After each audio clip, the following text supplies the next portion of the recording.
Hello VC. You've probably seen some of the summer vinyl tag responses to the video that Dillon from Noble Records put out, funny enough, earlier this summer. It's not really summer anymore, tipping into autumn.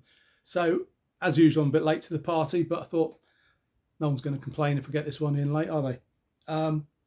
So Dillon set 20 questions. It's an excuse to show a bunch of random stuff from the collection, stuff that might not get showing otherwise. So let's get started. First question was to show an album with summer in the title. And I've come up with Black Summer by Nightwing. And this was a band that was formed out of the ashes of another band called Strife. The main man in that band was Gordon Rowley on bass and vocals. Same thing here. I won't claim this to be the greatest album of all time, but it's a decent album. It's trying to be a little bit like Deep Purple Mark II with some kind of pomp rock AOR moves chucked in. And if you want to check this out, check out the title track. Best track on the album. Really good song.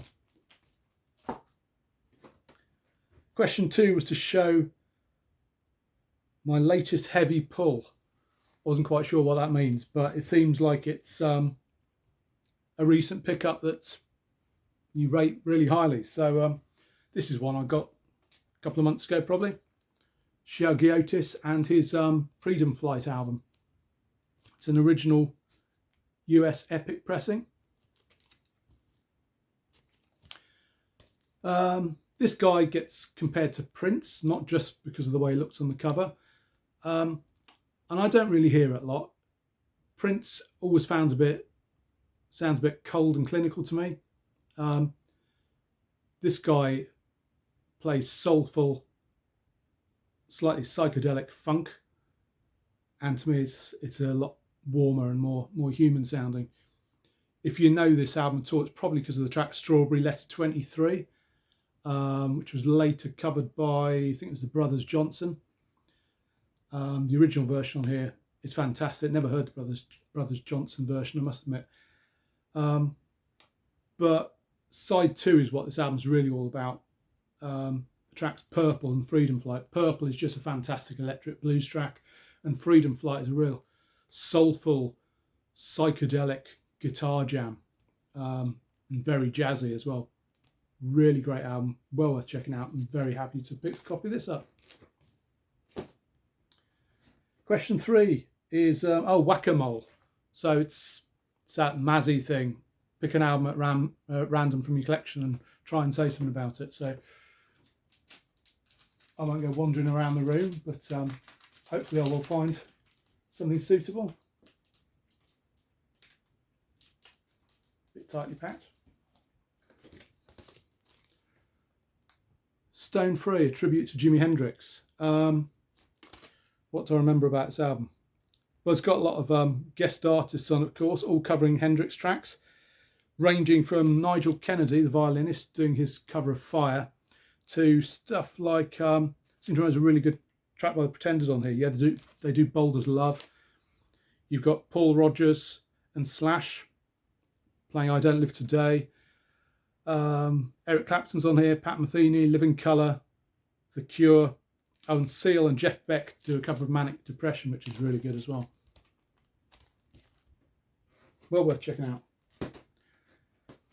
Okay, question 4 is show an album cover with an animal on it. And I thought it was an excuse to get my big cock out. There you go. Atomic Rooster's self-titled album from 1980, I think it was. Yep. And they were back down to a 3-piece at this point. Vincent Crane, John Ducan and Preston Heyman on drums. And this probably will alienate some fans because they were definitely influenced by, I guess, by punk, post-punk, and by the sort of new wave scene. But they end up sounding pretty relevant as a result. There's quite kind of punky, Hawkwind-like energy to this. You've still got Vincent Crane's fantastic Hammond organ on here and John Ducan's guitar, of course. John Ducan's vocals are really quite new wavy on here. It's a really interesting listen. Quite an edgy album. Certainly wouldn't call it prog rock. There are elements of the old Atomic Rooster sound on here, but it has more in common with what bands like Hawkwind were doing at the time. Sort of embracing post-punk and new wave. Really great listen. Question 5 is, show an album with a great story. Well, I don't know if it's a great story. It's a story that amuses me. Years ago, presumably when this album came out, 1985, a friend invited me along to a charity sort of bash at a management college that his dad had some sort of hand in running. Very sort of corporate do, and it was quite bizarre because it was a rock and roll evening, so they'd got in some guest stars, the biggest of which was John Coughlin, who had recently left Status Quo, and he put together this band, Partners in Crime. So he appeared and he banged the drums and entertained us. I can't remember a thing he played. It certainly wasn't Partners in Crime who played. I think it was a pickup band playing some covers. But we met John Coughlin. This isn't the original album that we were given that evening because my friend kept that, but I picked it up later, and I was given on the evening this photo signed by John Coughlin. Now, when my friend was introduced to John Coughlin, when we were introduced, we'd been Quo fans for years, and John Coughlin was always known for having centre-parted, dark, quite lank, straight hair. And we were introduced to him. We were, kind of 16 or something at the time, 17. And my mate said to him, having seen the new look John Coughlin, the guy in the middle there, the sort of relaxed perm, he said to him, "Oh, you look so much better now. You always had such terrible, lank, greasy hair." That's how you ingratiate yourself to people, isn't it? It was a good evening. The compere for the evening was a Radio 1 DJ, a guy called Dave Lee Travis, who, because we were kids and thought, yeah, we're seeing a few minor celebrities here, let's ask for his autograph. So we went up to him, said, "Can we have your autograph?" And he said, "Fuck off." So I wasn't too heartbroken when he was locked up, I think, for being a bit of a sexual predator. Is that a good story? I don't know.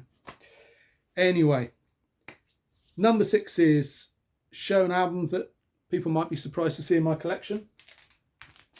I've got eclectic taste. What about Tom Jones live at the Talk of the Town? Now, I grew up with Tom Jones as part of the soundtrack of my childhood because my dad was a fan, and whenever he and my mum had parties in the house, I'd lie in bed listening to my mum and dad's mates polishing off cans of Party 7 and listening to Tom Jones at very high volume. So I've always had a soft spot for him. And this has got all the classics on: Thunderball, Green Green Grass of Home, It's Not Unusual, What's New Pussycat. And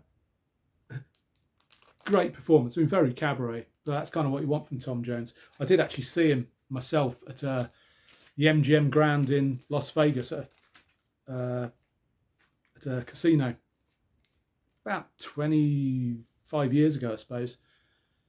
And he was fantastic. It was exactly what you want out of Vegas. The little round tables with a lamp on, waitresses bringing over cocktails, sat there watching Tom Jones with all these middle-aged women who should know better throwing their underwear at him. It was fantastic. And question number 7 is Cheap Heat. So an album you can pick up cheaply, which is recommended. And I'm going with this one, Joan Armatrading's debut. This is a fantastic record. And when I think about how much copies of Tracy Chapman's debut album are going for online now, everybody's hankering after that. When you can pick up this in most charity shops, or certainly in the bargain bins of most record shops, if you pay more than £5 for this, you're not looking in the right places. But it's worth so much more. She's a hugely undervalued artist, and this is a fantastic record. Down to Zero, Help Yourself, Love and Affection, superb track. For me, the best track on here, though, is the final track, Tall in the Saddle, which is so moody and so atmospheric, and has an amazing guitar solo by Jerry Donahue, I think it is. Yeah, Jerry Donahue, he took over from Richard Thompson in Fairport Convention, and he was in Fotheringay as well. Beautiful guitar solo, amazing track. So check it out. You will find it cheap, and you owe yourself to pick up a copy. Right, question number 8 is show a 7-inch single.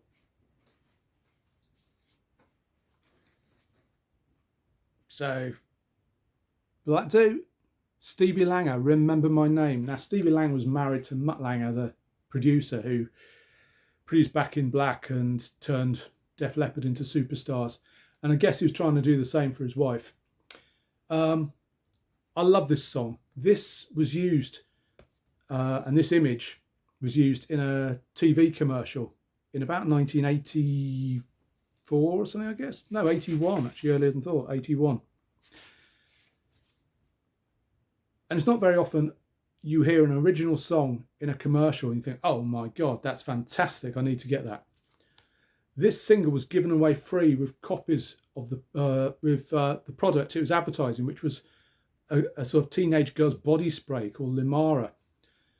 And I never got around to buying a copy, a can of Limara, but I did manage to pick up this single secondhand a few years later. And it's a great song. I'm sure some of you remember it and remember the slightly sort of racy cartoon commercial. But good stuff. Next up, question 9 is show my favourite music documentary or biopic. And I'm going with this one. Not necessarily my favourite, but most of my DVDs are buried in a trunk, and this was towards the top, but this is a really good watch. Going Underground, Paul McCartney, the Beatles and the UK counterculture. And this tells a story of what I always knew, that Paul McCartney was the edgy one in the Beatles. John Lennon was great at the slogans and jumping on bandwagons, but Paul, quietly in the background, was the subversive one.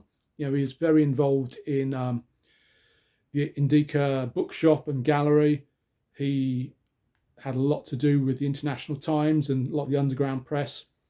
And there's a lot of people interviewed in this documentary who will attest to that. You know, people like Mick Farron, Barry Miles, the editor of IT, Joe Boyd, founder of the UFO Club. So, really good documentary, that one. Question number 10 is to show a box set. Don't have a huge number of box sets, but I thought I'd show this one. It's the, as you can see, Judas Priest Nostradamus box set. I'm not quite sure why I own this, because I had the CD. I thought it was by far and away Judas Priest's worst album. And then I decided to go out and buy the album on vinyl. In fact, I think it was bought as a present for me, but I did request it as a Christmas present one year.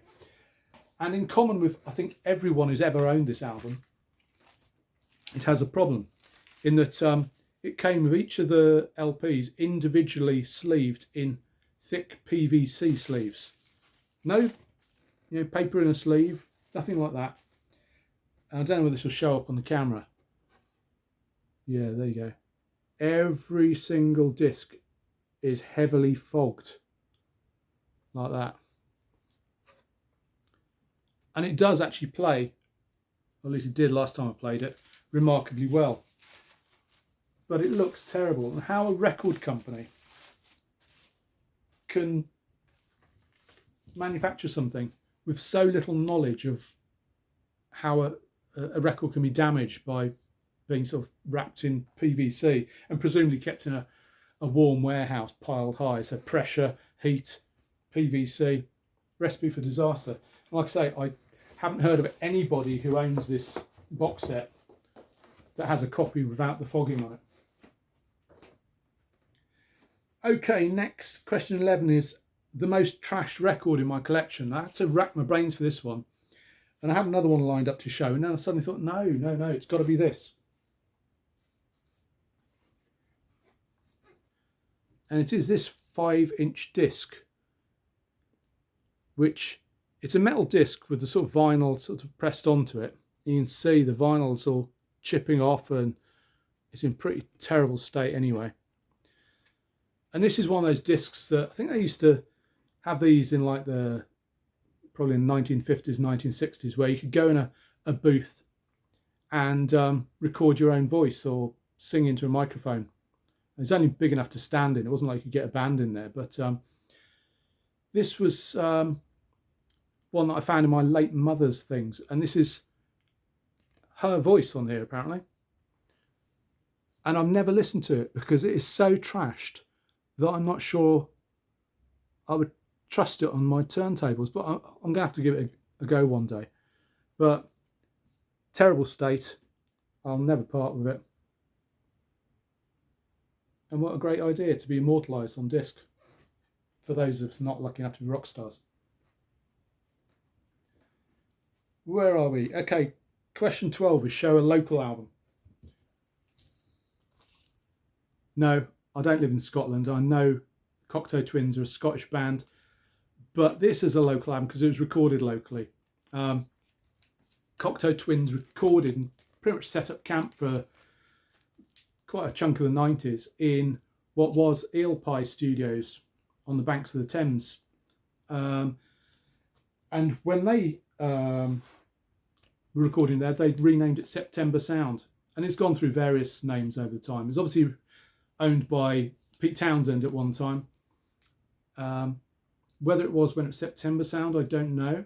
But Cocteau Twins set themselves up there and recorded this album.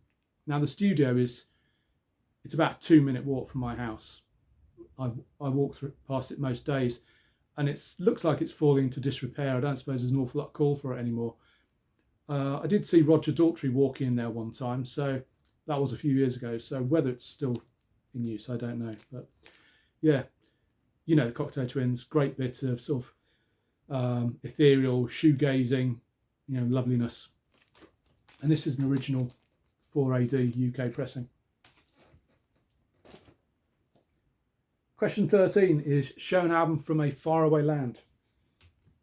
I've gone with this one from Argentina, and it's Familia de Lobos, Family of Wolves. Beautiful artwork there. Really like that. It's a nice matte textured sleeve as well. And I think this one comes on white vinyl if I remember right.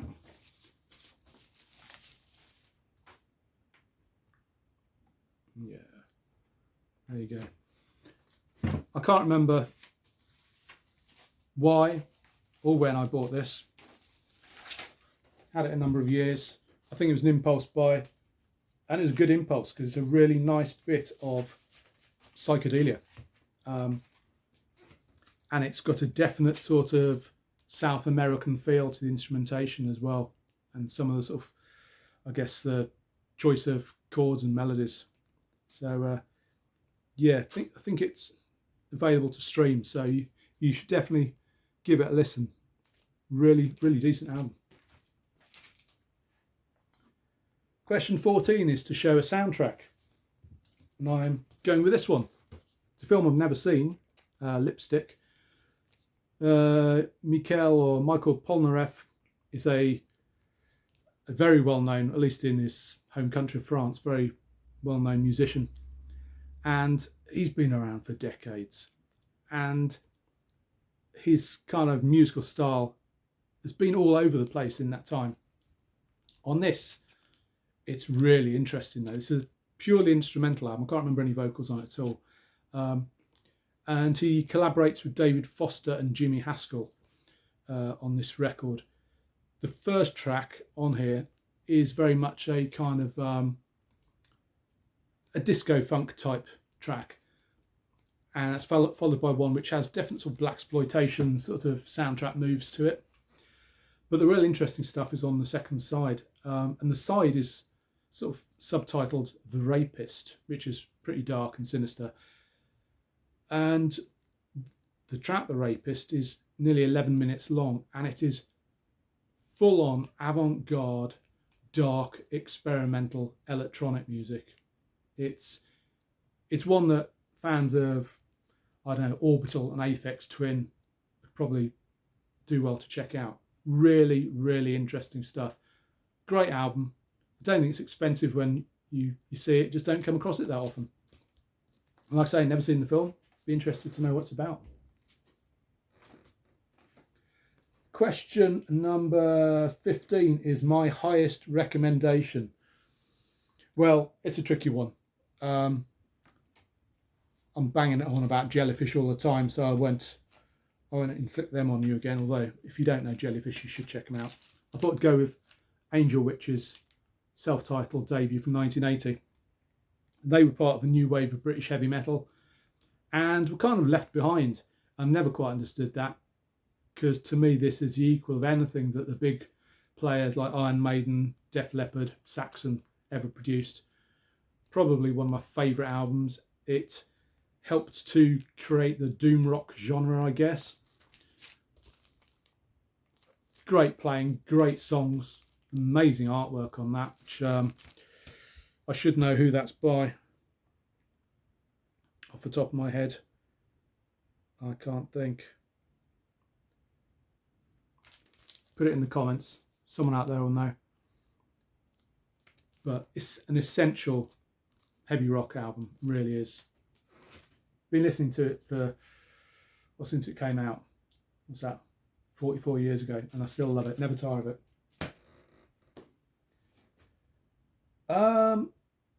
Okay, no. Question 16 is the record that's highest on my want list. I've mentioned this before. I still haven't got a copy of Kane, Pound of Flesh. Is it called Pound of Flesh? My mind's suddenly gone blank. I'll put the sleeve art up here so you can see it. But it's a really good US hard rock album from the 70s, which is really difficult to get. It's hard to get in the States. It's impossible to get here at any price. But when it does turn up, it tends to be pushing sort of 90, 100 quid. So probably won't be getting that one anytime soon. But yeah, here's hoping. Question 17 is a channel shout out. Found this one a bit difficult because I haven't been watching that many YouTube VC channels, or not new ones recently anyway. But I did think of one which I do check out, and he's a guy who's commented on my channel, and he doesn't have as many subscribers as he deserves. I think he's been putting out videos for a while, but just hasn't built up the following. But like me, he's not constantly begging for subscribers and likes and all the rest of it. Although if you want to subscribe and like, please do that. And that's a guy called Graham Allen, whose channel's at Graham Allen, and Allen spelled ALLEN 9393. And he's a fairly sort of serious guy who presents very intelligent comment on a lot of progressive rock. And he seems to travel a fair bit, so he'll bring back records from Europe and discuss those at some length. So check out Graham Allen's channel. Okay, question 18 is a silver lining in vinyl. That kind of suggests that there's some kind of negative aspect to vinyl collecting, and apart from taking a lot of space, I can't really think of one. But if I had to say something, I guess certainly with being involved in the VC, it connects you with people you'd otherwise never meet, such as had a guy commented on a couple of my videos recently, Bruce Brodeen, who was at one time the label boss of Not Lame, which was a fantastic power pop label. And I bought loads of Not Lame CDs when they came out in the sort of 90s. And he's left comments on my videos, and it's just really nice to connect with somebody who's had an influence on my music collection. So yeah, there you go. There's your silver lining. Question 19 is a steal of a deal. So this is something that I paid a pittance for and is worth a hell of a lot more. Can't remember whether I've shown this before. Aurora Borealis by Jigsaw. Jigsaw, certainly later in the 70s, were a bit of a cheesy pop band who kind of cluttered up top of the pops fairly regularly and were one of the reasons punk came along, I think. But this album, which came out in 1972, has a lot more going for it. It sounds like it should have come out earlier because it's period pop, but still definitely got some slight, and I say slight, psych leanings here. Check out the track When the Sun Is in Your Eyes, last track on the first side, because that's definitely got that lovely sort of late 60s psych pop feel to it. I mean, and the cover art just says psych pop completely. So why was it a steal of a deal? Because I got this on eBay, I think in 2017, and it was a job lot. It was 2 Jigsaw albums, one of the later ones which I had no interest in, and a 12-inch single. Again, no interest in it. Starting bid of £1. I bid, I don't know what I bid, a couple of pounds. No one else bid, I got it for £1. Okay, it cost me £3 or something postage. But I got this album for £1. Now this album, even then, went for really good money, so I'm not sure why no one else spotted it. But only a couple of weeks ago, a copy of this sold on eBay for £62. So definitely a steal of a deal. And this is a mint copy. Fantastic condition. And question 20, final question, is show a promo album. So I've got my DJ promo copy of the debut by Nas, featuring a young Todd Rundgren. And there you go, see it's stamped DJ copy there. Brilliant album. It's a superb mix of sort of snotty garage rock, nascent power pop. You can hear the influence of The Who. Absolutely brilliant, essential record in every collection. And if you can pick up a promo copy, as I did for, I think it's about 20 quid, you're laughing.